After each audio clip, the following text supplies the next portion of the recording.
আল্লাহ তাআলা বলে, বান্দা আমি আল্লাহ তোমাদেরকে মাটি দিয়ে বানাইছি, আবার মাটির কবরে নিয়ে যাব, ওই মাটির কবর থেকে আমি আল্লাহ আবার তোমাদেরকে জিন্দা করব। আপনারা বলতে পারেন রহমতপুরি, আমরা তো কবর দেওয়ার পরে আমাদের লাশটা পয়সা গুলা হাড্ডিগুলি পর্যন্ত মাটির সাথে একাকার হয়ে যাবে, মাটির সাথে মিশে যাবে, আল্লাহ তাআলা কিভাবে আমাদেরকে উঠাইবেন আমাদের তো বুঝে আসে না। বুঝানোর জন্য বলতেছি, আপনাদের এই গাজীপুর অঞ্চলে আলু লাগায় কিনা? আলু আলু আল্লাহর বান্দারা দেখবেন, এই যে এখন কলেজ স্টোর থেকে আলু চলে আসবে বস্তায় বস্তায়, ডায়মন্ড আলু, অমুক আলু, তমুক আলু, আলুগুলো কয়েকদিন ঘরের মধ্যে রাইখা যখন আলুর মধ্যে গেরা আসে, কি আসে? গেরা বুঝুন তো আপনারা? ওই চোখগুলি কাইটা কাইটা ছোট্ট ছোট্ট টুকরা করে আলুর জমিনটা ভালোভাবে চাষ দিয়া লম্বা করে আলুর কেল করে, আপনারা কি বলেন? আল্লাহ তাআলা বললেন, আমি তোমাদেরকে মাটি দিয়ে বানাইছি, অথচ আমরা দেখি আমরা মা বাবার মাধ্যমে দুনিয়াতে আসছি। কথা বলেন ঠিক না ঠিক? লক্ষ্য করার বিষয় হলো, যদিও মা বাবার মাধ্যমে দুনিয়া আসছি, আল্লাহ তাআলা বললেন মাটি দিয়ে বানাইছি। ডাইরেক্ট যদিও আমি আপনি মাটির তৈরি না, কিন্তু ইনডাইরেক্ট আমি আপনি আমরা সবাই মাটির তৈরি। কিভাবে? আল্লাহ তাআলা এক কাতরা নাপাক পানি দিয়া দুনিয়াতে আমাকে আপনাকে দুনিয়ায় পাঠাইলেন। ওই নাপাক পানিটা, ওই জিনিসটা তৈরি হয় খাদ্য থেকে। বলেন কি থেকে? খাবার। খাবার আমরা যে খাদ্য খাই, ওই খাদ্য থেকে বীর্যটা তৈরি হয়। নুতফা, যে জিনিস দিয়ে আল্লাহ তাআলা আমাকে আপনাকে বানাইছে, এই জিনিসের নামটা বড় মজলিসে বলা যায় না। মা তার সন্তানের সামনে বলতে পারে না, বাপ তার ছেলের সামনে বলতে পারে না, অথচ আমি খুব বাহাদুরি করে যে আমি খুব ভালো মানুষ, নামী মানুষ, সম্মানিত মানুষ। অথচ যেই জিনিস দিয়ে আমাকে আপনাকে বানাইছে, লোক সমাজে বলতেও লজ্জা লাগে। কথা ঠিক কিনা বলে? আল্লাহ তাআলা বলে, বান্দা আমি আল্লাহ তোমাকে মাটি দিয়ে বানাইলাম। ডাইরেক্ট যদিও মাটির তৈরি না, ইনডাইরেক্ট আমি আপনিও মাটির তৈরি। কারণ যে নাপাক জিনিস দিয়ে আল্লাহ তাআলা আমাকে আপনাকে বানাইলেন, ওই এক কাতরা নাপাক পানি মায়ের রেহেমে যাওয়ার পরে ওই জায়গায় আল্লাহ তাআলা ফেরেশতা নিযুক্ত করে রাখছেন। বলেন কি? আল্লাহর ফেরেশতারা ওই নাপাক পানিটা তিনি আল্লাহ তাআলাকে বলে, আল্লাহ এই পানিটা কি কাজে লাগাবো না নষ্ট করে দিব? আল্লাহ তাআলা বলেন, আমাকে প্রশ্ন করার কোনো প্রয়োজন নাই, কোনো দরকার নাই। ফেরেশতারা বলে, আল্লাহ যদি এই পানিটা কাজে লাগাইতাম, এটা কি পুরুষ বানানো হবে না মহিলা? আল্লাহ বলে, কোনো প্রশ্ন করার দরকার নাই। আবার প্রশ্ন করে, আল্লাহ যদি কাজে লাগাইতাম তাহলে চোখ কি জায়গায় হবে না সেন্টার লড়াইয়ে দেওয়া হবে? অনেক মানুষ দেখবেন চোখের সেন্টারটা একটু লড়াই, যার কারণে তাকানোর সময় আমার দিকে চায় না, সভাপতি সাহেবের দিকে চায়, বোঝা যায় না। কথা বলেন ঠিক না ঠিক? চোখের সেন্টারটা একটু লড়াই আছে না নাই? সে কোন দিকে তাকাইছে সে নিজে ছাড়া বুঝতে পারবে না কেউ। কথা বলেন ঠিক কিনা? তাকাইছে আমার দিকে, চোখ যে রয়েছে মার্কেটের দিকে। আছে না এরকম?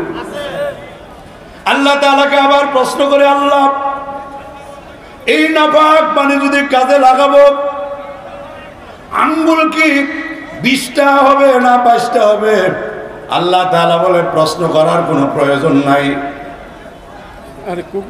আরে ভাই, আপনারা সবাই উঠে এটাকে জায়গা দিতেছেন, একটু সরানোর ব্যবস্থা করেন।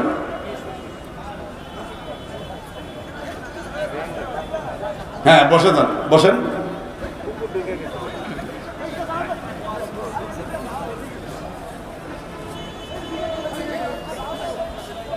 স্বেচ্ছাসেবক নাই মাহফিলের? বসেন।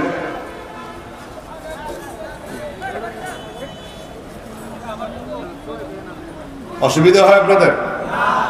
বসেন। পিছনে যারা আছেন সামনের দিকে আগে আসেন। যে যত সামনে আগে আসলেন আপনি তত জান্নাতের দিকে আগে গেলেন। সুবহানাল্লাহ বলেন। একটু সামনের দিকে আসেন। ফাঁকা জায়গা, মাঝখানের খালি জায়গাগুলি বন্ধ করে বসলে মজলিস সুন্দর হয়। আল্লাহ তাআলা বলেন, আরে মাহফিলের কোনো স্বেচ্ছাসেবক নাই? এই মোহতামিম সাহেব কোথায়?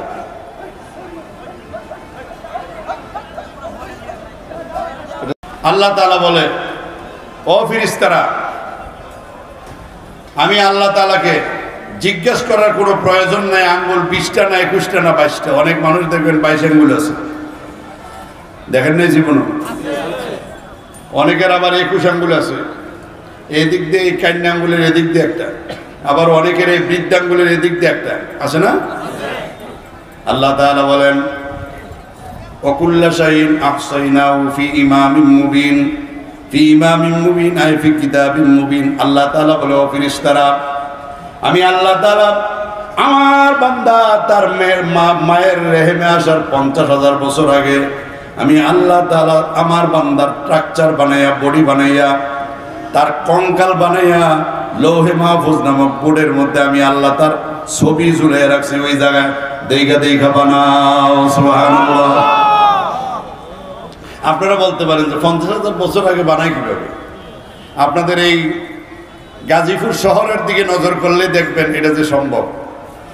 অনেক জায়গায় দেখবেন মার্কেট, বিশাল বড় মার্কেট হবে আপনাদের এই গাজীপুর টঙ্গীর বিভিন্ন রাস্তার মোড়ে মোড়ে বিদ্যুতের পিলারে পিলারে বিশাল ভবন বানাইয়া ঝুলিয়ে রাখছে।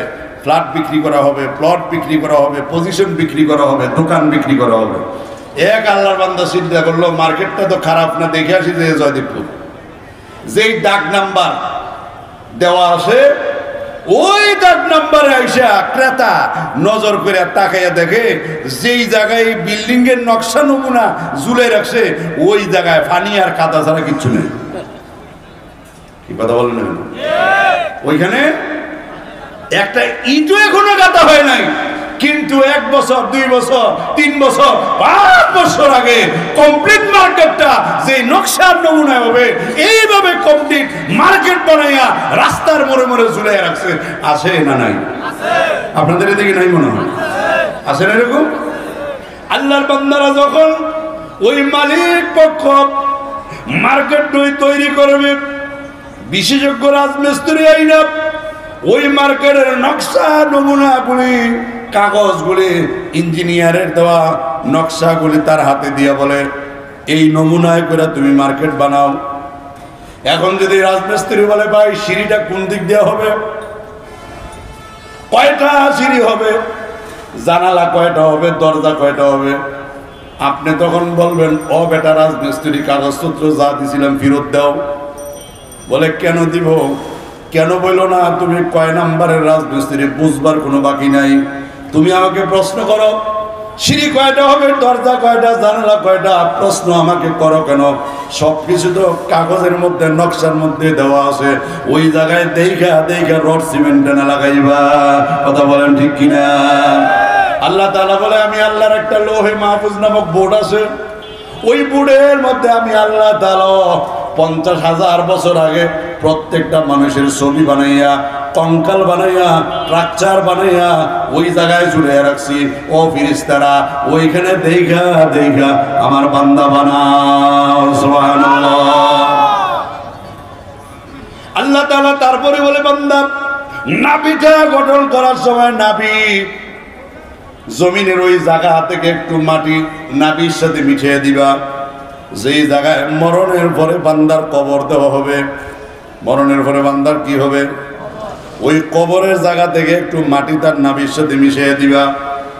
আপনারা বলতে পারেন, হুজুর অনেক মানুষের তো কবর হয় না, অনেক মানুষ পানিতে ডুবিয়া মারা যায়, লাশ তালাশ করে পাওয়া যায় না, অনেক মানুষকে আস্তা বাঘে গিল্লা খাইয়া বলায়, তারে কবর দেওয়া হয় না। অনেক মানুষ আছে আগুনে জ্বালাইয়া পুরা সরকার করে বলায়, তার কোনো কবর হয় না। আপনি তো বললেন যাকে যেই জায়গায় কবর দেওয়া হবে ওই জায়গার মাটি তার নাভির সাথে মিশিয়ে দেওয়ার জন্য, এটা কেমনে হইল? আল্লাহর বান্দারা খেয়াল করে দেখেন, নাভি এমন একটা জিনিস, কোনো মানুষকে যদি আস্তা মানুষটা যদি বাঘে খেয়ে ফেলে, গোটা দেহটা পেটের ওই বাঘের পেটের মধ্যে হজম হইয়া যায়, কিন্তু আল্লাহর কসম নাভিটা হজম হয় না। নাভিটা পায়খানার সাথে বাঘ ওই জায়গায় যাইয়া মূত্র ত্যাগ করবে, ওই জায়গায় যাইয়া তার হাজত পুরা করবে, যেই জায়গার মধ্যে আল্লাহ তাআলা তার কবর নির্ধারণ করে রাখছে, যেই জায়গার মাটি দিয়ে আল্লাহ তাআলা তার নাভিটা বানাইছে। যদি কোনো মানুষকে ওই লঞ্চের মধ্যে ডুইবা সাগরের মধ্যে মারা যায়, গোটা দেহটা পানির মধ্যে পয়সা যায়, নাভিটা পচে না, নাভিটা পানিতে ভাসতে ভাসতে ভাসতে ভাসতে জমিনের ওই জায়গায় যে নাভিটা পড়বে, যেই জায়গার মাটি দিয়ে আল্লাহ তাআলা তার নাভি বানাইছে। কোনো মানুষকে যদি আগুন দিয়া জ্বালায়া পোড়াইয়া দেয়, আল্লাহর কসম গোটা দেহটা পুড়িয়া ছাই হইয়া যাবে, নাভিটা পড়বে না। কারণ কি, নাভির সাথে আল্লাহ তাআলা মাটি মিশাইয়া দিয়েছেন। ওই নাভিটা ছাই আর মাটির সাথে মিশ্রিত হইয়া জমিনের ওই জায়গার মধ্যে যাইয়া পড়বে, যেই জায়গার মাটি দিয়ে আল্লাহ তাআলা তার নাভি গঠন করছে। জোরে বলেন ঠিক না বেঠিক? এই জন্য আল্লাহ তাআলা বলেন মিনহা খালাকনাকুম ওয়া ফিহা নুঈদুকুম ওয়া মিনহা নুখরিজুকুম তারাতান উখরা। মাটি হতে জন্ম তোমার, মাটিতে মরণ, মাটি হতে উঠতে হবে বান্দা, রাখিও স্মরণ। ফিহা তাহিয়ুন ওয়া ফিহা তামুতুন ওয়া মিনহা তুখরাজুন। মাটি হতে জন্ম তোমার, মাটিতে মরণ, মাটি হতে উঠতে হবে বান্দা, রাখিও স্মরণ। কথা বলেন ঠিক কিনা? আল্লাহর নবী বিশ্বনবী রাহমাতুল লিল আলামিন যেই জায়গায় নবীজির রওজা শরীফটা আছে, ওই জায়গায় ওই ঘরটা কিন্তু আম্মা জান আয়েশার ঘর। জোরে বলেন কার? আম্মা জান আয়েশার ঘর। নবীজির রওজা শরীফ হয়ে গেল। আল্লাহর নবী বলছেন, যাকে যেই জায়গার আল্লামা সানাউল্লাহ পানিপতি রহমাতুল্লাহ আলাই তাফসিরে মাজহারির মধ্যে আয়াতের আলোচনায় রাসূলের হাদিস উল্লেখ করেছেন। নবীজি বলেন, যাকে যেই জায়গার মাটি দিয়ে নাভি বানানো হয়েছে, মরণের পরে ওই জায়গায় তার কবর হবে। হযরতে আবু বকর সিদ্দিক রাদিয়াল্লাহু তাআলা ইন্তেকালের সময়, আল্লাহু আকবার, সাহাবায়ে কেরাম ইন্তেকালের আগে প্রশ্ন করে, আমিরুল মুমিনিন আপনার কবর কোথায় দিব? হযরত আবু বকর সিদ্দিক বলেন, সাহাবীরা আমার ইন্তেকালের পরে আমাকে গোসল দিয়া, কাফন পরাইয়া, জানাজা পরাইয়া আমার লাশটা নিয়া আল্লাহর নবীর রওজা শরীফের সামনে নিয়ে বলবো, ও নবীজি, আপনার দুনিয়ার সবচেয়ে বড় বন্ধু, আপনার হিজরতের সাথী আবু বকর সিদ্দিকের লাশ নিয়ে আসছি, অনুমতি দিলে আপনার রওজা শরীফের পাশে কবর দিব, অনুমতি না দিলে অন্য কোথাও নিয়ে যাব। হযরত আবু বকর সিদ্দিক বলেন, সাহাবীরা আল্লাহর নবীর রওজা শরীফের সামনে যে কথা বলার পরে নবীজি যদি রওজা শরীফ থেকে অনুমতি দেয়, আল্লাহ রাসূলের রওজার পাশে আমারে কবর দিবা, অনুমতি না দিলে অন্য কোথাও নিয়ে যাবা, মনে করবা আমার 2 বছরের শাসনে আল্লাহর নবী আমার উপরে নারাজ। আল্লাহু আকবার। আর আল্লাহর নবী রওজা শরীফে জিন্দা না মুর্দা? আরো আসতে, আরো জোরে বলেন। নবীজি রওজা শরীফে জিন্দা। আহলে সুন্নাত ওয়াল জামাত ওয়ালাদের আকীদা হলো আল্লাহর হাবিব সাল্লাল্লাহু আলাইহি ওয়াসাল্লাম রওজা শরীফে জিন্দা। বুখারী শরীফের মধ্যে একটা অধ্যায় আছে, ওহু আল্লাহ রাসূল সাল্লাল্লাহু আলাইহি ওয়াসাল্লাম সম্পর্কে ইমাম বুখারী রাহমাতুল্লাহ আলাইহি লেখেন, ওহুয়া ফি কবরিহি হাইয়ুন। আল্লাহর হাবিব সাল্লাল্লাহু আলাইহি ওয়াসাল্লাম রওজা শরীফে জিন্দা আছে। আমি আর আপনি কথা বললে, আল্লাহ রাসূলের রওজা শরীফের সামনে যেয়ে সালাম দিলে, আল্লাহ রাসূল বলেন, মান সাল্লা আলাইয়া ইনদা কবরিহি সামিয়াতুহু। আমি রাসূলের রওজার সামনে এসে কেউ যদি সালাম দেয়, আমি বিশ্ব নবী নিজের কানে ওই সালামটা শুনি। আপনারা বলতে পারেন, হুজুর আমরা যে গাজীপুর থেকে সালাম দেই, চৌরাস্তা থেকে সালাম দেই, ঈদগাহ ময়দান থেকে সালাম দেই, আমাদের সালামের অবস্থা কি হয় নবীজি শুনেন কিনা? আল্লাহর নবী বলেন, ওমান সাল্লাল্লাহু আলাইহি গায়বান আও নাইবান ওয়াক্কারাল্লাহু তাআলা মালাকান। আল্লাহর হাবিব সাল্লাল্লাহু আলাইহি ওয়াসাল্লাম ইরশাদ করেন, আল্লাহ তাআলা আমার রওজা শরীফের সামনে 24 ঘন্টা মোবাইলের টাওয়ারের মতো একজন ফেরেশতা আল্লাহ তাআলা নিযুক্ত করে রাখছেন। গোটা দুনিয়ায় যত মানুষ আছে, ওই ফেরেশতার ততটা কান আছে। আজকে আপনারা চৌরাস্তা ঈদগাহ ময়দানে বয়ান শুনতেছেন, রাসূলের উপরে দুরূদ শরীফ পড়লেন, মাগরিবের নামাজে চৌরাস্তা মসজিদে বললেন, নামাজের পরে নবীজির উপরে দুরূদ শরীফ পড়লেন, নামাজের মাধ্যমে তাশাহুদের বেলা ওই অবস্থায় যে দুরূদ শরীফ পড়লেন। আল্লাহর হাবিব সাল্লাল্লাহু আলাইহি ওয়াসাল্লাম ইরশাদ করেন, গোটা দুনিয়ার যে কোনো প্রান্তে আমার কোনো মসজিদে দুরূদ শরীফ পড়ে, তার নাম ঠিকানা সহ ওই ফেরেশতার কানে আইসা বাজে। আল্লাহর নবী বলেন, ও দুনিয়ার মানুষেরা, তোমাদের দুরূদ আনার জন্য আমি চৌরাস্তা যাওয়া লাগে না, জয়দেবপুর যাওয়া লাগে না, গাজীপুর যাওয়া লাগে না, টঙ্গী যাওয়া লাগে না, বাংলা বাংলাদেশ দেওয়া লাগে না। এক জায়গায় আমি জিজ্ঞাসলাম, ভাই দাঁড়াইলেন কেন? ওই নবীজি আইছে, বসলেন কেন? এখন কি নবীজি বলছে যে আমি জায়গা তোমরা বসো? কি কথা বলেন? শিক্ষক যখন ক্লাসে আসে ছাত্ররা দাঁড়ায় না? তো এখন শিক্ষক না বলার আগে যদি কেউ বলে শিক্ষক কারণ ধরে দাঁড়িয়ে থাক, কথা বলেন না? কারণ আমি না বলতে তুমি বসছো কেন? আমি জিজ্ঞাসা করলাম আল্লাহর নবী কেন আসবে? ওই আল্লাহর বান্দা জবাব দেয়, আমরা যে দুরূদ শরীফ বললাম বিশ্ব নবী দুরূদ শরীফ নেওয়ার জন্য আসছে। আমি বললাম ইন্না লিল্লাহ, দুরূদ শরীফ পড়লে ফায়দা কি নবীজির না আমার? ওই আল্লাহর বান্দা বলে দুরূদ শরীফ পড়লে তো লাভ আমার। আমি বললাম আপনার কেমন আকল, কেমন বিবেক? দুরূদ পড়লে লাভ আমার, আর নবীজি ওই দুরুদের হাদিয়া নেওয়ার জন্য চৌরাস্তা আসবে, জয়দেবপুরে আসবে, এটা তো কোনো বুঝের কথা না। বরং আল্লাহর নবীর চাইতে সম্মানিত মানুষ পৃথিবীর মধ্যে আর কেউ নাই। সম্মানিত মানুষ যথায় তথায় সব সময় যায় না, তার কাছে যাওয়া লাগে। কথা বলেন ঠিক না বেঠিক? আপনাদের মন্ত্রী মহোদয় আপনার বাড়িতে সবসময় আসবে না, আপনাদের মেয়র মহোদয় আপনার ঘরের দরজায় সব সময় আসবে না, হয়তোবা নির্বাচনের সময় অথবা আপৎকালীন কোনো সমস্যার সময় আসতে পারে। অন্যথায় এই সম্মানিত ব্যক্তিদের কাছে আপনার এই বারবার যে ধর্ণা দেওয়া লাগে। কথা বলেন ঠিক না বেঠিক? সম্মানিত ব্যক্তি আসে না, তার কাছে যাওয়া লাগে। আল্লাহ নবীর সম্মান আর মর্যাদা আমার আপনার চেয়ে বেশি না কম? আওয়াজের দ্বারা বোঝা যায় কম। আরো জোরে বলেন। কোন তুলনায় চলে না, কথা ঠিক কিনা? আল্লাহ নবী বলে, রে উম্মতেরা, আমি নবীর দুরুদের হাদিয়া আনার জন্য তোমাদের জয়দেবপুর যাই না, চৌরাস্তা যাই না, গাজীপুর যাই না, টঙ্গী যাওয়া লাগে না। বরং আল্লাহ তাআলা আমি নবীর রওজা শরীফের সামনে একজন ফেরেশতা নিযুক্ত করে রাখছে। গোটা দুনিয়ায় যে কোনো প্রান্তে আমি নবীর উপরে দুরূদ পড়ুক না কেন, মোবাইলের টাওয়ারের মতো এটার দ্বারা এখন আমাদের বসতে সুবিধা হয়ে গেছে। আপনাদের গাজীপুরে মোবাইলের টাওয়ার হাজার হাজার টাওয়ার না একটা? আপনাদের এই চৌরাস্তা এরিয়া কয়টা টাওয়ার? একটা। মনে করেন এক কোম্পানির একটা, ওয়ারিদের একটা, রবির একটা, গ্রামীণের একটা, বাংলালিংকের একটা। মোবাইল কি একটা না হাজার হাজার? সবাই বলেন। আপনি একই সময়ে আপনাদের এই চৌরাস্তা ঈদগাহ ময়দানে বসে আপনারা একই সময়ে পৃথিবীর 50টা রাষ্ট্রে একসাথে মোবাইল টিপেন। আমি জানতে চাই, সাথে সাথে টাওয়ারের মাধ্যমে গোটা দুনিয়ায় সংযোগ পাওয়া যায় না যায় না? কথা বলেন না, কেন যায় কি যায় না?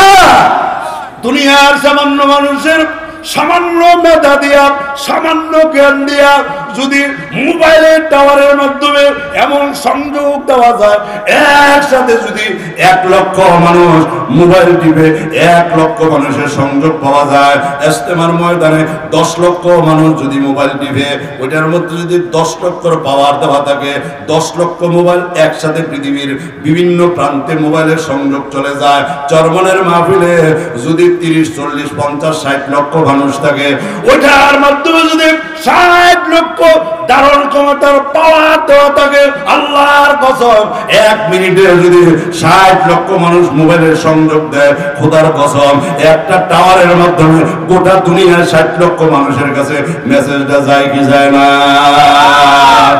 দুনিয়ার সামান্য মানুষের সামান্য মেধা দিয়ে যদি এমন ব্যবস্থা করতে পারে, আপনাদের গাজীপুরের যে কোনো প্রান্ত থেকে এই নেটওয়ার্কের আওতায় জায়গা মোবাইল টিপ দিলে একটা টাওয়ারের মাধ্যমে যদি সংযোগ হইতে পারে, আল্লাহর রাসূল বলেন, ও আমার উম্মতেরা, আমি নবী ও দুরুদের হাদিয়ার জন্য চৌরাস্তা যাওয়া লাগে না, ঈদগাহ মাঠে যাওয়া লাগে না, আমি তোমাদের এই হাদিয়ার জন্য জয়দেবপুর যাওয়া লাগে না, বরং আল্লাহ তাআলা আমি নবীর রওজার পাশে 24 ঘন্টা মোবাইলের টাওয়ারের মতো একজন ফেরেশতা নিযুক্ত করে রাখছেন।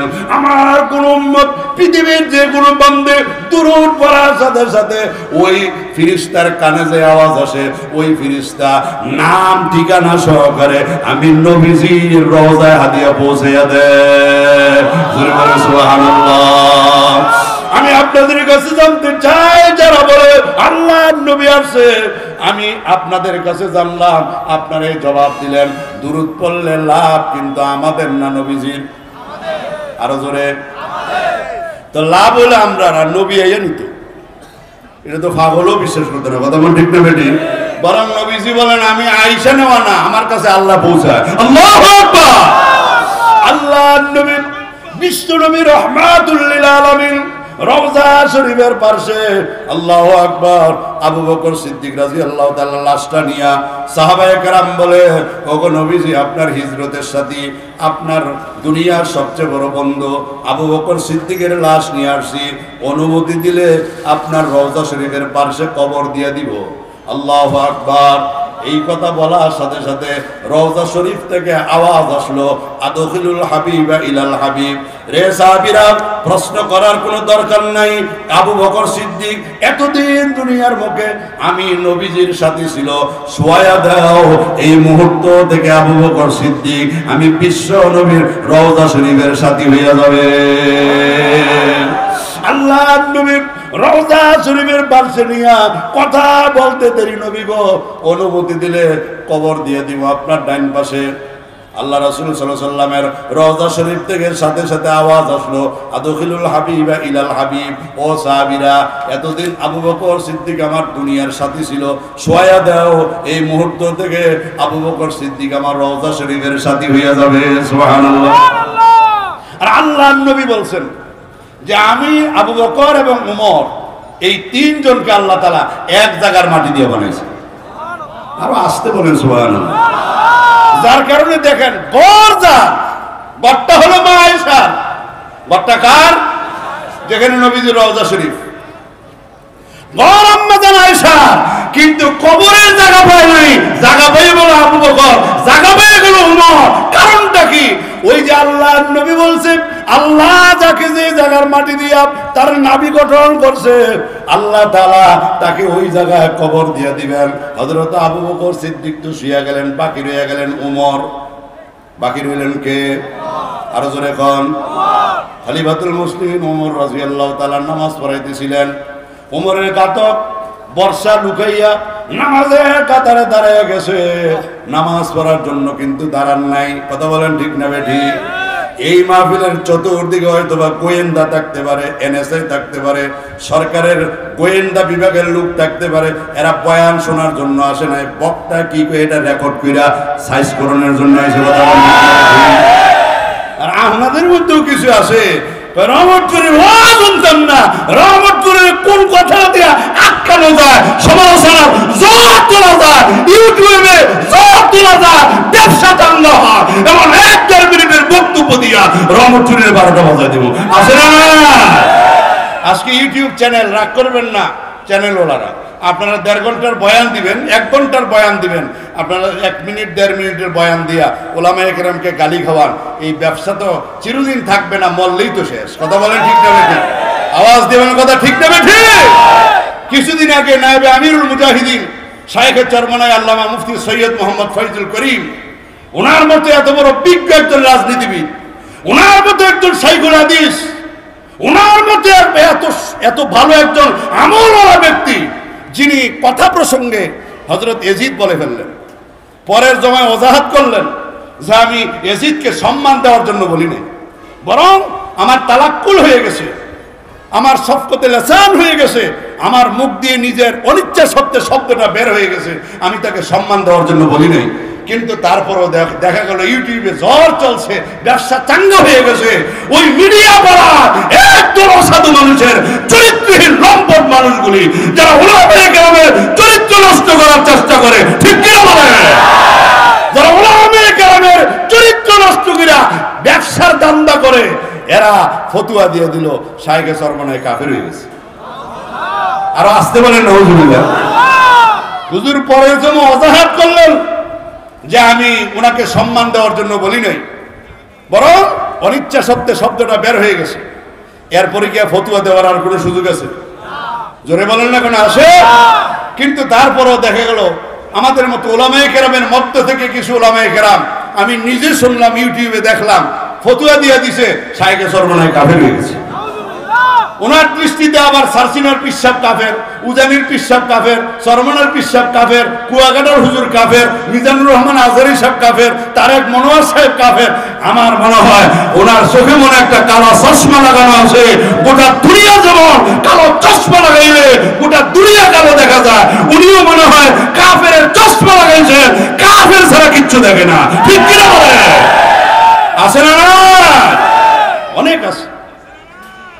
আল্লাহর বান্দারা হযরত ওমর ফারুক রাদিয়াল্লাহু তাআলা নামাজে দাঁড়িয়ে গেলেন, উনার ঘাতক নামাজে দাঁড়াইলেন, কাতারে দাঁড়াইলেন, নামাজ পড়ার জন্য না, সুযোগ বুঝে ওমর রাদিয়াল্লাহু তাআলা কেমন ভাবে বর্ষা দিয়ে আঘাত করলো, হযরত ওমর জমিনের মধ্যে লুটে পড়লেন।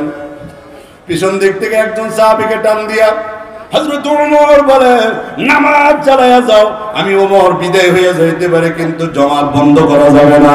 কথা ঠিক না ঠিক? হযরত ওমরের ঘাতক বলাইতে পারলো না, আটকা পড়ে গেল। হযরত ওমর এমন ভাবে আঘাত প্রাপ্ত হলেন, দুধ পান করলে নারী বুড়ির ছিদ্র দিয়া দুধ বের হয়ে যায়, পানি খেলে বের হয়ে যায়।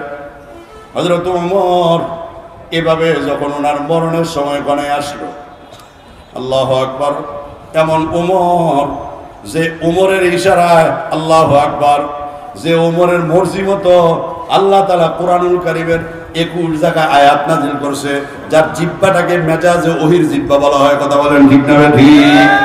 ইসলাম সে তো পরশমণি তারেকে পেয়েছে খুঁজি, পরশে তার খাঁটি হলো যারা, তাদেরই ওরা বুঝি। বলেছেন হযরত রাসূল, আমার পর যদি নবী হতে কেউ হতো সেই ওমর। জোরে বলেন ঠিক না ঠিক? আল্লাহ রাসূল সাল্লাল্লাহু আলাইহি ওয়াসাল্লাম বলেছেন, লাউ কানা বাদি নাবিয়্যান লাকানা ওমর, আমার পরে আল্লাহ তাআলা নবী বানাইলে ওমরকে আল্লাহ নবী বানাইতেন। তার সম্মান মর্যাদা বেশি না কম?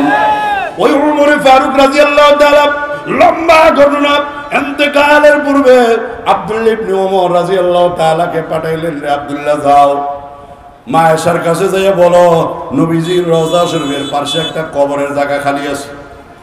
আমি ওমরের জিন্দেগিতে কোনো চাওয়া পাওয়া নাই। হযরত ওমর অর্থ জাহানের বাদশা, আল্লাহু আকবার, কিন্তু জুমার নামাজ পড়াইতে গেলেন। জুমার নামাজ কিসের নামাজ? ওনার জামা মাত্র একটা। জামা কয়টা? আরো জোরে, আরো জোরে বলেন। তাও এটার মধ্যে 18টা তালি দেওয়া, সপ্তাহে একদিন ধুইয়া দেয়, এটা পড়ে আবার নামাজ পড়াইতে যায়। হযরত ওমর রাদিয়াল্লাহু তাআলা জুমার দিন নামাজ পড়াইতে যাবেন, কিন্তু ওনার 18 তালি যুক্ত জামাটা ধুইয়া দিলেন। এই তালিগুলির মধ্যে কিছু তালি আছে চামড়ার, না শুকাইলে দুর্গন্ধ বাইর হয়। কথা বলেন ঠিক কিনা? ওই দিন সূর্যের তাপ ছিল না, জামা শুকায় নাই। হযরত ওমর রাদিয়াল্লাহু তাআলা ইয়েমেন থেকে রিলিফের চাদর পাইছে, একটা চাদর উনি গায়ে দিয়েছেন, আর একটা পরনে। খুতবা দেওয়ার জন্য ওমর দাঁড়িয়ে গেছেন।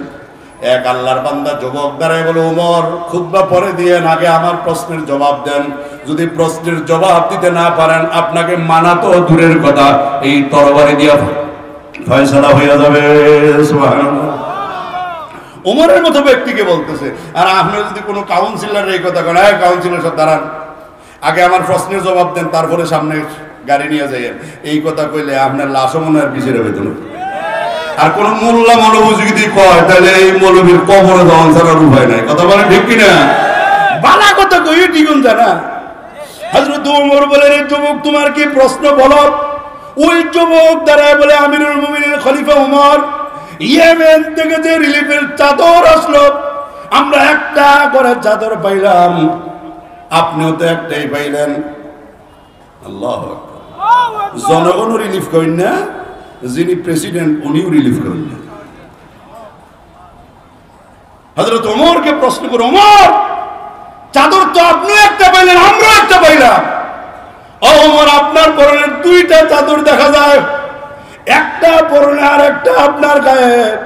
তাহলে বোঝা গেল ওমর একটা পাইছেন বাগে, আর একটা নিছেন ক্ষমতার অপব্যবহার কইরা। রাসূলের সাহাবীরা জিন্দা থাকা অবস্থায় এমন দুর্নীতি আমরা বরদাস্ত করব না। আল্লাহু আকবার। হযরত ওমরকে প্রশ্ন করলো, জবাব চাই, দ্বিতীয় চাদরটা কোথায় পাইলেন? ক্ষমতার অপব্যবহার করে নিছেন। হযরত ওমর রাদিয়াল্লাহু তাআলা জবাব দিবেন এমন সময় ওমর ফারুক রাদিয়াল্লাহু তাআলা বলে, আমার এই প্রশ্নের জবাব আমার ছেলে আব্দুল্লাহ ইবনে ওমর দিবে। আব্দুল্লাহ ইবনে ওমর রাদিয়াল্লাহু তাআলা দাঁড়িয়ে গেল, কান্নার সুরে আব্দুল্লাহ ইবনে ওমর চোখের পানি ছেড়ে দিয়া বলে, রে যুবক, আমার আব্বার একটা মাত্র জামা জুমার দিন ধুইয়া দিয়েছে, আকাশে বৃষ্টি বৃষ্টি বা রৌদ্র ওঠে নাই, জামাটা শুকায় নাই।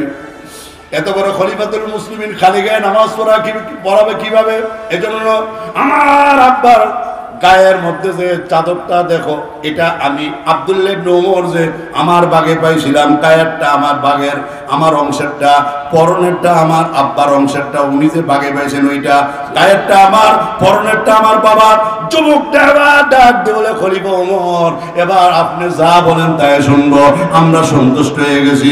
এমন খলিফাতুল মুসলিমিন ওমর যার আঙ্গুলের ইশারায় অর্ধ পৃথিবী পরিচালিত হয়, ওই ওমরে ফারুক রাদিয়াল্লাহু তাআলা এমন খলিফা ছিলেন, তার খেলাফতের সময় স্বপ্ন যোগে ওই এলাকায় কে কি দেখে ওই খবর উনি জানতেন। আর আসতে পারেন না সুবহানাল্লাহ।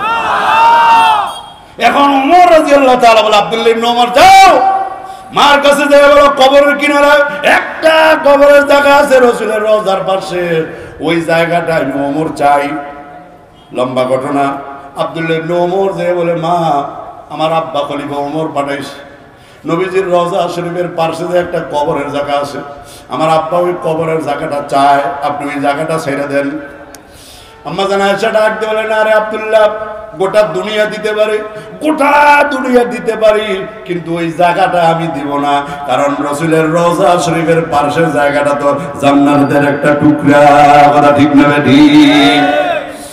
আম্মা জান আয়েশা বলে, রে আব্দুল্লাহ, না না, আমি এটা দিব না, এই জায়গা দিতে পারি না। হযরত ওমর আব্দুল্লাহ ইবনে ওমরকে পাঠানোর পরে আবার পিছন দিক দিয়া লোক পাঠাইয়া দিল, যাও তাড়াতাড়ি দৌড়ে যাও। আব্দুল্লাহ ইবনে ওমরকে বলল, আমার পক্ষ থেকে যে দাবি দিয়া পাঠাইছিলাম জায়গা চাওয়ার জন্য, আব্দুল্লাহ ইবনে ওমর যেন আম্মা জান আয়েশার কাছে ওই জায়গাটা না চায়। কেন খলিফাতুল মুসলিমিন চাবে না কেন? এখন পাঠাইলেন আবার নিষেধ করেন, কারণটা কি?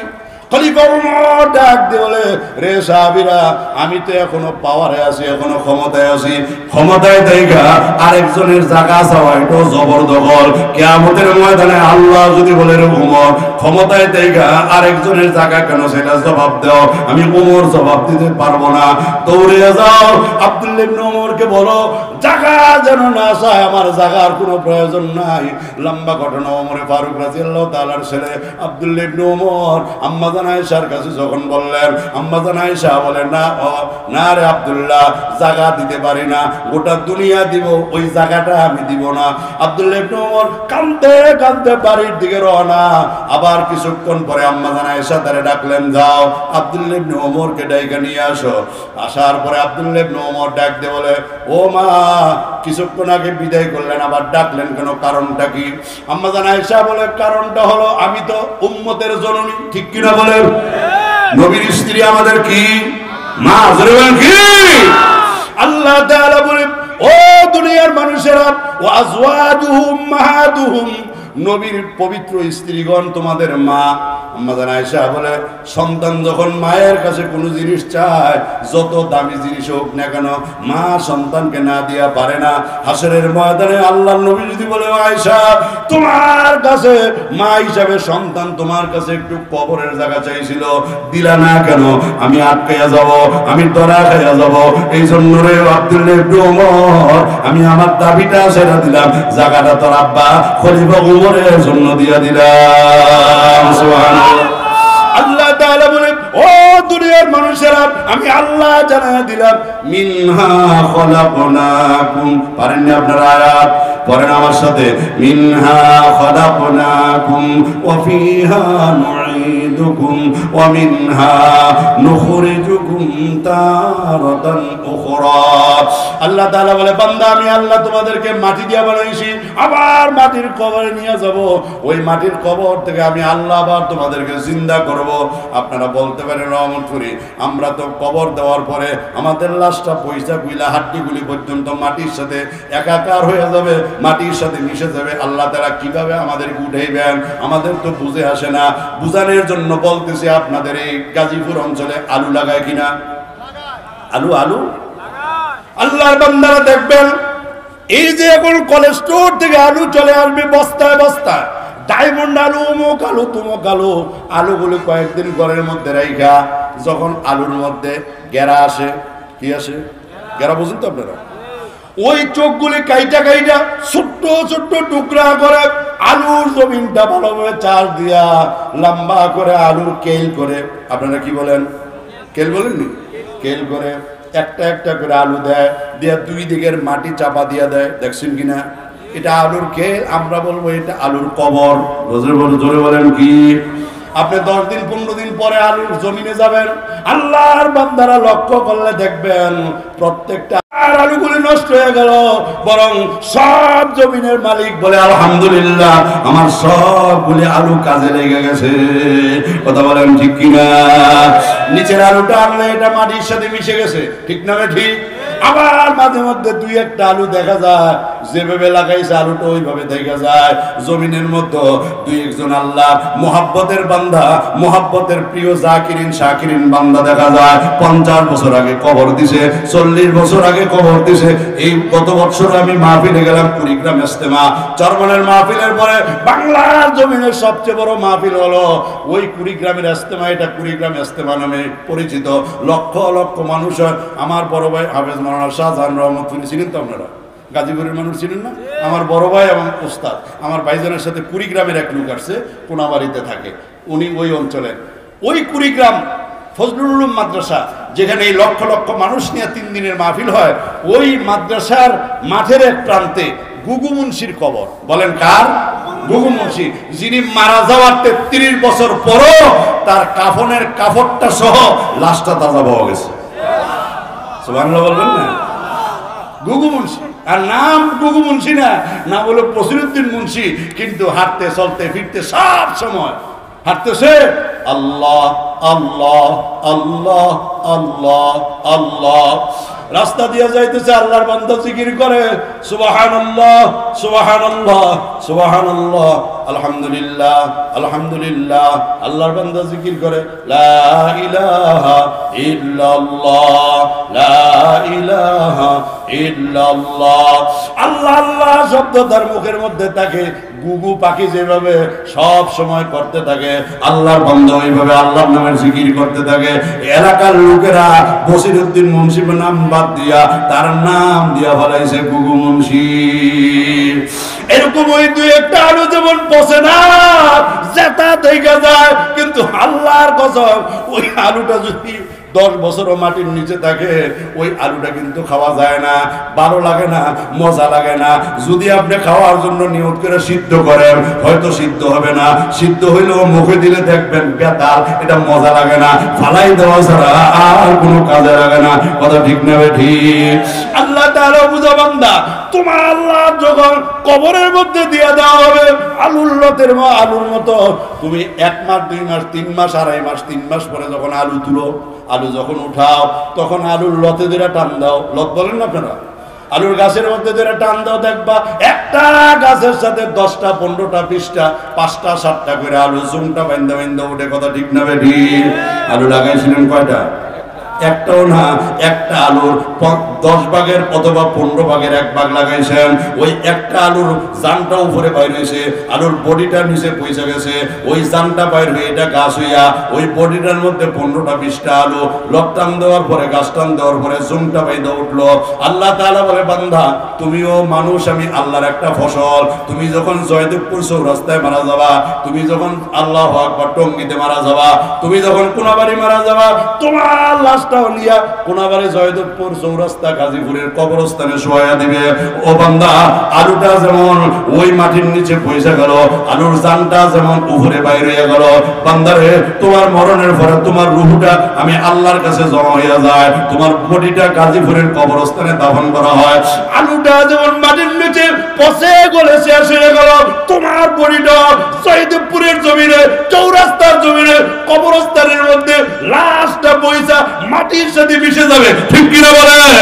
হে বান্দা, তুমি যেমন 3 মাস পরে আলুর লতে দেরা টান দেওয়ার পরে একটা লতের সাথে 10টা 15টা আলু জুমটা বেন্দা বেন্দা উঠলো, আমি আল্লাহ জানাইয়া দিলাম মিনহা খলাকনাকুম ওয়া ফিহা নুঈদুকুম ওয়া মিনহা নুখরিজুকুম তারাতান উখরা।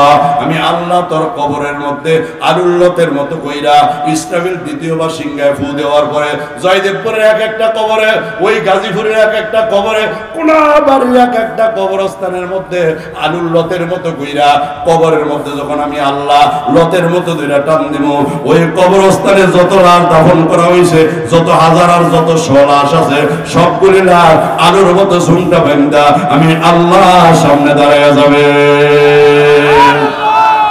সম্ভব না অসম্ভব? যেরকম সম্ভব না অসম্ভব? আলু পয়সা গেছে বডি, কিন্তু যার উপরে বাড়িছে আল্লাহ বলে বান্দা তোমার বডি চাইতে পুরে পয়সা গেছে, কিন্তু তোমার রূহ নামক যার আমি আল্লাহর কাছে আছে। ঠিক কিনা বলে? আমি আল্লাহ এক একটা রূহের মধ্যে দুইটা টান দিব, ওই কবরস্থানে যত লাশ দাফন করা হইলো সবগুলি আমি আল্লাহর সামনে দাঁড়ায় যাবে। এজন্য নবীজি বলেন ফিহা তাহিয়ুন ও ফিহা তামুতুন ও মিনহা তুখরাজুন। বাংলা কবি বলেন মাটি হতে জন্ম তোমার মাটিতে মরণ, মাটি হতে উঠতে হবে বান্দা রাখিও শরণ। ওটা ঠিক না বেঠিক? ওটা লাগবে কি লাগবে না? কবরে যাওয়া লাগবে কি লাগবে না? কবরে যাইতে হলে কিছু আমল আখলাক করা দরকার আছে না নাই? মরণের মনে হয় বিষে আরো বাকি আছে সময়, 5 বছর 10 বছর 1 মাস, 1 দিনও নাই, 1 সেকেন্ডও কোন নিঃশ্বাসের কোন বিশ্বাস। জোরে বলেন নিঃশ্বাসের বিশ্বাস নাই। আপনি ঘুমাইছেন, ঘুম থেকে উঠতে পারবেন, ভরসা আছে। দোয়াটা কি করেন? আল্লাহুম্মা বিসমিকা আমুতু ওয়া আহইয়া, আল্লাহুম্মা বিসমিকা আমুতু ওয়া আহইয়া। হে আল্লাহ আমি আপনার নামে মরলাম। আমুতু মানে ঘুমানি না, আমুতু শব্দের অর্থ হলো মারা যাওয়া, মৃত্যুবরণ করা। আমি যদি দোয়া পড়তাম আল্লাহুম্মা বিসমিকা আনুমু ওয়া আহইয়া, আনুমু মানে ঘুমানি, আমি দোয়া পড়ি আল্লাহুম্মা বিসমিকা আমুতু, হে আল্লাহ আমি আপনার নামে মরলাম। ঘুম থেকে জাগ্রত হয়ে আবার দোয়া পড়ি আলহামদুলিল্লাহিল্লাযী আহইয়ানা বাদামা আমাতানা ওয়া ইলাইহিন নুশুর। সমস্ত প্রশংসা ওই আল্লাহ তাআলার জন্য যিনি আমাকে মৃত্যু থেকে পুনরায় জীবন দান করলেন। তাহলে আমার ঘুমানোর আগের দোয়া, ঘুম থেকে জাগ্রত হওয়ার পরের দোয়ার মধ্যে মিল আছে না নাই? হে আল্লাহর বান্দারা কেন এটা কেমন হইল? আমি বললাম আমি ঘুমাই দিছি, কিন্তু বললাম আমি মরলাম। ঘুম থেকে জাগ্রত হইলাম, কিন্তু দোয়া বললাম আপনি যে আমার জিন্দা করলেন মরণ থেকে। এই জন্য শুকরিয়া। কারণটা কি? কারণ হলো কোরআনুল কারীমের সূরা জুমারের এক আয়াতে আল্লাহ তাআলা বলে বান্দা তুমি যখন ঘুমাও তোমার রূহটা বাইর হইয়া আমি আল্লাহ তাআলার কাছে চলে আসে। আমি আল্লাহ সকালবেলা যার রূহটা ফেরত দেই সে আবার ঘুম থেকে জাগ্রত হয়। যার রূহটা আমি আল্লাহ তাআলা আটকাইয়া দেই সে আর উঠতে পারে না, ঘুমের মধ্যে মারা যায়। আপনার আমার এলাকার মধ্যে গাজীপুর জয়দেবপুর চৌরাস্তার মধ্যে এমন 2-4টা খবর নিলে জানতে পারবেন কোনো রোগ নাই, ব্যারাম নাই, পিরানে অসুখ নাই, বিসুখ নাই, সুস্থ মানুষ ঘুমাইছে, সকালবেলা ঘুম থেকে উঠে নাই, এমন 2-1টা ঘটনা আছে না নাই? বলেন আছে না নাই? এজন্য আমি আর আপনি যদি ইয়াকিনের বিশ্বাস হয় আমি যে ঘুমাইলাম, আল্লাহ যদি আমার রূহটা ফেরত দেয় তাইলে না উঠতাম, যদি আল্লাহ আটকে দেয় উঠার মতো কোনো ক্ষমতা নাই। এই ইয়াকিনের বিশ্বাস নিয়ে যদি ঘুমান তাহলে কোনো মানুষ গান শুনতে শুনতে ঘুমাইতে পারবো? সিনেমা দেখতে দেখতে ঘুমাইতে পারবো? অবশ্যই সে আল্লাহ তাআলার জিকির আজকার করতে করতে ঘুমাইবো। কথা ঠিক কিনা বলেন? এই জন্য এই জিকির আজকার, নামাজ, রোজা, হজ, যাকাত, এক কথায় দিন ধর্ম কর্ম ঠিকভাবে পালন করার জন্য শিখার দরকার আছে না নাই? শিখার গুরুত্ব আমলের চাইতে বেশি। বলেন শিখার গুরুত্ব আমলের চাইতে আরো বেশি। তাহলে এই শিক্ষাটা আপনাদের 30 বছর, 40 বছর, 50 বছর, 60 বছর, কারো 45 বছর হয়ে গেছে, এখন মুক্তবে ভর্তি হইয়া শিখা সম্ভব? মাথা লড়েন কেন? মুখ দিয়ে বলেন সম্ভব। অনেক ক্ষেত্রে সম্ভব হয় না। তাহলে আপনাদের জন্য একটা চলতিভিত্তিক মাদ্রাসা আছে। আপনি তবলিগে যানগা, আপনি চরমনাই যানগা, আপনি উজানি যানগা, আপনি নানুপুর যানগা, যাইয়া হক্কানি পীরের চৌবতে যাইয়া যখন আপনি সবক নিবেন, যখন আপনি বয়াত হবেন, চরমনাই হুজুর বইলা দিবে বাবা তোমাকে সকাল সন্ধ্যা 2 বেলা জিকির করা লাগবে, সপ্তাহে 1 দিন তালিম ও হালকায় উপস্থিত থাকা লাগবে। আপনি মাগরিবের পরে জিকির করবেন, জিকিরের পরে সূরা কেরাত মাস্ক করা হবে, তারপরে তোমাকে আবার মাসিক ইস্তেমা করা লাগবে, ওই মাসিক ইস্তেমার মধ্যে সূরা কেরাত মাস্ক করা হবে, নামাজের বাস্তব ট্রেনিং দেওয়া হবে, নামাজ কিভাবে পড়া ওইটা তোমাকে হাতে কলমে শেখানো হবে। তাহলে দাওয়াতের তবলিগ এবং চরমনাই যাওয়া দরকার আছে না নাই? এই মুসলমান আওয়াজ দিবেন আছে না না? কিন্তু অনেক ক্ষেত্রে দেখা যায় তবলিগের বিরোধিতা, চরমনার বিরোধিতা, উজানের বিরোধিতা, নানুপুরের বিরোধিতা, দাওয়াতের তবলিগের বিরোধিতা। যারা কয় আমি তালাশ করে দেখছি এদের নিজেদের আমল ঠিক নাই। কথা ঠিক কিনা বলেন? এদের নিজেদের কপাল ফুরছে, আরেকজনের কপাল ফুরানোর চেষ্টা আছে। এই কথা কন না কেন, ঠিক না বেটে? তবলিগো যায় বউ কইতেই যায়, আর একবার তবলিগো যায় বউ কইতে যায়। এই চিন্তা তোমার দরকার নেই। যে এই চিন্তা করে হ্যাঁ মনে হয় বাজার থেকে নিজের বউ ঠিক পায় না, এই কথা বলে। এই জন্য আর একবার বউ নিয়ে চিন্তা করে। আমি যদি ওয়াজ করে তফসির করে গিয়ে আমার বউ ঠিক পাই, তাহলে আমি মনে করবো সকলের বউ ঠিক আছে। কথা বলে ঠিক কিনা? আনসারী সাহেব হুজুর রহমাতুল্লাহ ইন্তেকাল হয়েছে এক জায়গায় বিবারিয়া মাহফিল হুজুরের সাথে। হুজুর বলতে রহমতুল্লাহ এক জায়গায় মাহফিল আমার বাড়ি গেছে, দিকে এক বক্তা উঠতে বলে তবলিগের লোক বউ কইতিয়া যায়। হের পরে আরেকজন বক্তা উঠছে, উনি উঠতে কয় আমার আগের হুজুরে যে কইলো তবলিগের লোক তবলিগে যায় বউ কইতিয়া যায়। কয় হে যে বিয়া করার পরে 4 বছর সৌদি আরব থেকে এসে এই সময় বউ কিতা সোনালী ব্যাংকে জমা দিয়ে গেছেন নাকি? এই কথা বলে মানে ঠিক না বেটি? আবার প্রশ্ন করে তবলিগের লোক মসজিদে ঘুমাই কেনে, সরমানওয়ালার মসজিদে ঘুমাই কেনে, যারা মাসি কাছতে বা মসজিদে করে গেলে। আমি মসজিদে গেলে আপনার অসুবিধা কি? না হুজুর অসুবিধা আছে। আমি অসুবিধা কি দেখেন না? কয় হুজুর ফাত মাইরা দেয় যদি।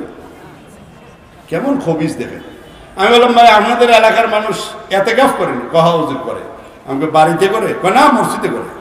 আমাকে মসজিদে যখন এতেকাফ করে এই সময় কিন্তু ডিফা দিয়ে রাখে না। ডিফা বুঝেন না? কোনো যে এই রমজানে এতেকাফের মেয়াদে ফাত জায়েজ আছে এমন কোন হাদিস মাদিস আছে নাকি? পরে এই লোকে কয়েছে হুজুর ভুল হয়ে গেছে, আর জীবনে কথা বলতেন না। এগুলো আজে বাজে কথা। দিন থেকে ঈমান আমল থেকে মানুষকে দূরে সরানোর জন্য একদল খারাপ মানুষ এই সময় এই সমস্ত বাজে কথা বইলা মানুষকে দিন থেকে ঈমান থেকে ইসলাম থেকে দূরে সরিয়ে রাখতে চায়। কথা বলে ঠিক না বেটি? আল্লাহ তাআলা এই সমস্ত হক জামাতের সাথে আমাদেরকে সম্পৃক্ত হওয়ার তৌফিক দান করেন, বলেন আমিন। আরো জোরে বলেন আমিন। এই আগামী মাসে সরমনের মাহফিল আছে ইনশাআল্লাহ, এই 26, 27, 28 নভেম্বর দাওয়াত দিয়ে গেলাম। মনে ছেলে যাইয়েন, না মনে ছেলে না যাইন, আমার কোনো অসুবিধা নাই। বিশ্ব ইস্তেমার তারিখ হলে ইস্তেমা যাবেন, উজানির মাহফিলের তারিখ হয়েছে উজানি যাবেন। আর এই যে আগামী মাসের কয় তারিখ, বর্তমান মাসের 29 তারিখ এই মাঠে আল্লামা নুরুল ইসলাম অলিপুর হিসেবে আসবে, খুরশেদ আলম কাসিমি হিসেবে আসবে, আবার আপনারা আসবেন, আরেকদিন আরেক ময়দানে আসবে, আবার ওইখানে যাবেন। দরকার আছে না নাই? এই জোরে বলেন মুসলমান আছে না? আর যারা এই আয়োজনগুলি করে এরা কিন্তু বেশিরভাগ মসজিদের উদ্যোগে হয়, মাদ্রাসার উদ্যোগে হয়। কথা বলেন ঠিক না বেঠিক? কোন স্কুলের উদ্যোগে মাহফিল হয়েছে আপনারা দেখছেন? আওয়াজের দ্বারা বোঝা যায় আপনাদের দিকে হয়। আর আমি যে কলেজে চাকরি করি কুমিল্লা মুরাদনগর বাইরা মোহাম্মদ আরিফ কলেজ, এটার বয়স হলো 100 বছর। কয়শো বছর? 1917-তে প্রতিষ্ঠিত হয়েছে, এখন 2021, মানে 100 বছরের বেশি হয়ে গেছে। আমি জিজ্ঞেস করলাম এলাকাবাসীরা, আপনারা জীবনে কোনোদিন এই কলেজের উদ্যোগে মাহফিল এসে দেখছেন? কয় না, দেখিনি তো।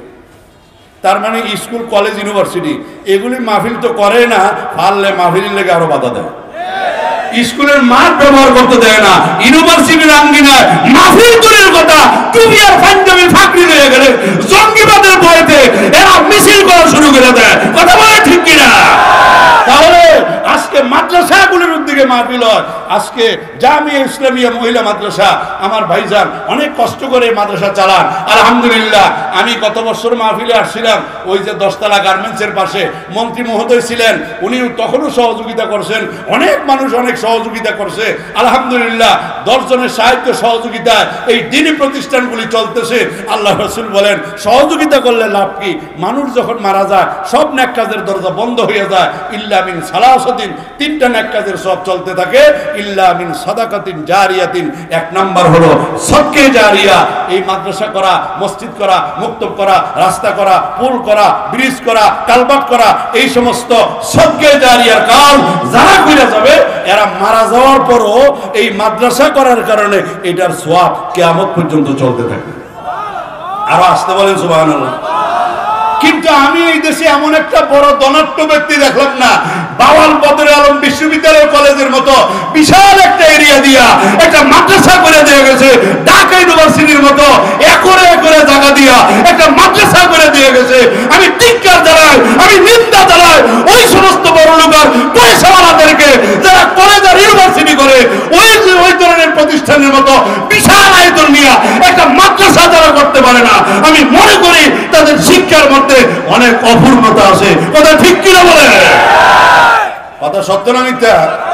কেন আপনি এত বাংলাদেশে এত প্রতিষ্ঠান, আমার কলেজের পাশে কোম্পানিগঞ্জ বদিউল আলম কলেজ, পুরা বাজারটাই বলতে গেলে এদের শতে শতে না হাজারের উপরে দোকান আছে এই কলেজের, অথচ পাশে মাদ্রাসা।